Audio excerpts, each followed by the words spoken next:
అంటే మేము చేసిన మిగతా పనులన్నీ చేసినట్టు ఇది ఒకటే ఏదో పెద్ద ఇదైనట్టు. ప్రజాస్వామ్యంలో ప్రజాస్వామిక స్ఫూర్తి కలిగి ఉండడం అనేది పాలకుడికి ఉండాల్సిన ప్రథమ లక్షణం. మాకుంది కాబట్టే మేము కేబీఆర్ చుట్టూ ఫ్లైఓవర్లు ఆపేసినాం, మాకుంది కాబట్టే దామగుండం కూడా మేము ల్యాండ్ హ్యాండ్ ఓవర్ చేయలేదు. నీకు చేతనైతే బీజేపీని ఎదుర్కొనే సత్తా ఉంటే, మోడీని ఒక విమర్శ చేసే దమ్ముంటే ముఖ్యమంత్రి, ఎందుకంటే ఈ ముఖ్యమంత్రికి ఆ పరిస్థితి లేదు. రేవంత్ రెడ్డి గారికి మోడీని చూస్తే దడ. యూనియన్ బడ్జెట్లో రూపాయి రాలేదు అని చెప్పడానికి కూడా ఆయనకు ధైర్యం చాలలేదు. ఆఖరికి బట్టి విక్రమార్కతో మాట్లాడించిండు. ఆయన మేము అడిగినాం, ముఖ్యమంత్రి గారు మాట్లాడాలి కదా, ఇంత ఇంపార్టెంట్ సబ్జెక్ట్ అంటే మాట్లాడలే, భయపడ్డాడు.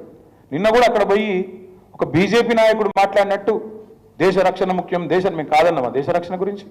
కానీ దానికి అమెరికా వద్దన్న టెక్నాలజీ, అమెరికా యూకే లాంటి దేశాలు ఇట్లాంటి వద్దు అంటున్నాయి. నేవల్ రేడార్ స్టేషన్లు ప్రజా సమూహాల మధ్యన ఎక్కడో పెట్టుకోవాలి అటవీ ప్రాంతాల్లో.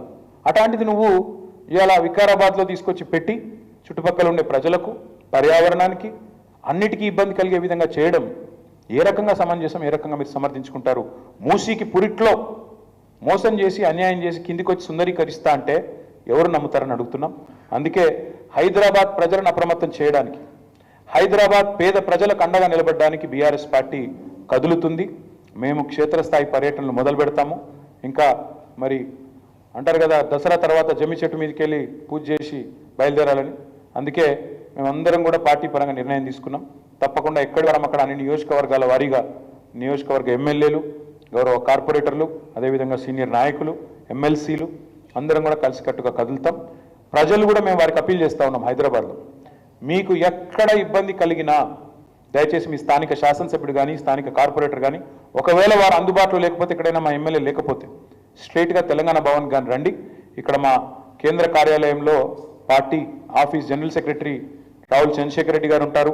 పార్టీ లీగల్ సెల్ ఉంటుంది, మీరు వారిని సంప్రదించవచ్చు.